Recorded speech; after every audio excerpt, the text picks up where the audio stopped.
पनवेल के कामोठे इलाके में एक दर्दनाक और दिल दहला देने वाली घटना सामने आई है। कामोठे सेक्टर स्थित साई सिद्धि सोसाइटी की 6 मंजिला इमारत के एक फ्लैट से बेडरूम का स्लैब आज तड़के अचानक भरभराकर गिर पड़ा। हादसे के वक्त 39 वर्षीय सुरेश लोखंडे अपना 12 वर्षीय बेटी वेदिका के साथ कमरे में सो रहे थे। तभी स्लैब का बड़ा हिस्सा सुरेश लोखंडे के ऊपर गिरने से उनकी मौके पर ही मौत हो गई, जबकि उनकी बेटी वेदिका गंभीर रूप से घायल हो गई।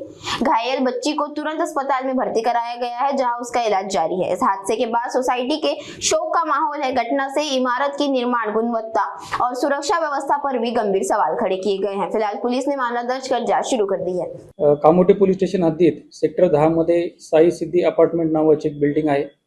या बिल्डिंग मध्ये सूरज प्रकाश लोखंडे हे आपल्या परिवारासह 2 BHK फ्लॅट मध्ये भाड्याने राहत होते। सदर फ्लॅट मध्ये त्यांची भावाची फॅमिली आणि त्यांची वैयक्तिक फॅमिली राहत होती।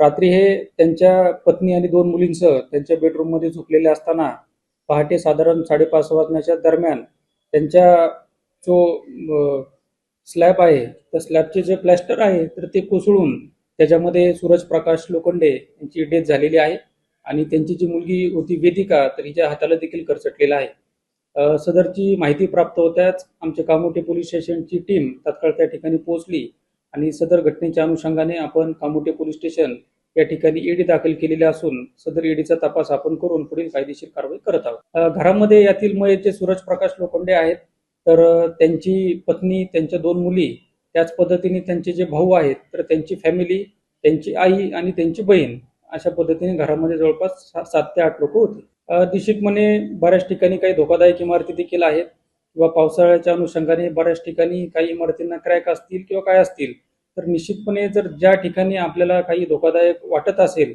तर आपण तत्काळ त्या ठिकाणी डागडुजी करून घेणं आवश्यक आहे। ज्या ठिकाणी इतर यंत्रणेची जसे महानगरपालिका असेल, सिडको असेल यांची आवश्यकता असेल तरी त्याबाबत देखील आपण आम्हाला कळवणे आवश्यक आहे किंवा संबंधित यंत्रणेला कळवून त्यामार्फत त्या ठिकाणी दुरुस्ती करून घेऊन सर्वांनी खात्री बाळगणे आवश्यक आहे। नाही, यातील जे आहे ते सूरज प्रकाश लोखंडे यांची डेथ झालेली आहे आणि त्यांची मुलगी वेदिका हिच्या हाताला खरचटलेला आहे। बाकीची जी इतर त्या बेडरूम मध्ये झोपलेली लोक होती तर ती सध्या